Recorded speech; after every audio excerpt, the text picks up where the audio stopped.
Kemudian tidur mulai terganggu. George sering terbangun pada waktu yang sama setiap subuh sekitar jam 3:15 subuh dan tidak bisa kembali tidur.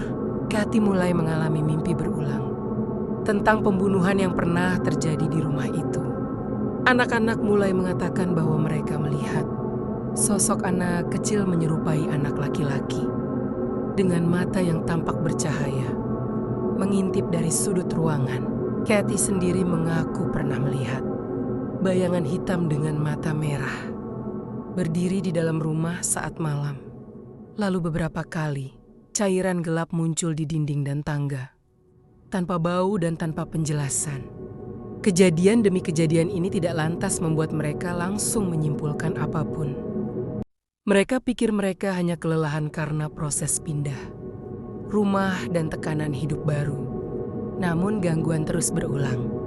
George menjadi lebih mudah marah, lebih tertutup dan lebih kaku.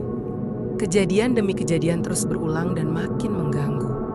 Akhirnya, mereka memutuskan mencari bantuan. Mereka mengundang seorang pendeta Katolik. Mereka meminta pendeta datang untuk memberkati rumah mereka, tetapi saat berada di salah satu kamar, pendeta itu mengaku merasakan udara yang sangat dingin dan mendengar suara yang menyuruhnya pergi.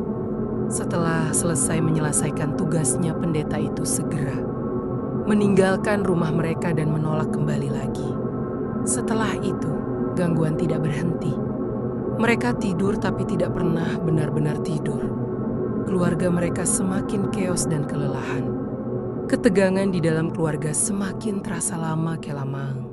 Mereka menyadari bahwa tidak ada solusi bagi rumah mereka yang dapat mereka lakukan. Mereka merasa rumah itu tidak lagi layak ditinggali karena berbagai kejadian yang tidak logis ini. Setelah 28 hari, keluarga George dan Kathy Lutz memutuskan pergi karena tidak ada lagi rasa nyaman untuk bertahan di rumah itu. Mereka meninggalkan rumah itu dan tidak pernah kembali. Tidak ada yang benar-benar tahu apakah semuanya sudah berakhir, karena di beberapa tempat cerita seperti ini masih terus terjadi. Menurut kamu, apakah ini murni gangguan makhluk lain atau hanya kebetulan yang terlalu aneh? Tulis pendapatmu di kolom komentar. Dan jika kamu ingin terus mendengar kisah-kisah nyata lainnya, jangan lupa like, komen, dan share cerita ini. Sampai bertemu di materi tengah malam berikutnya.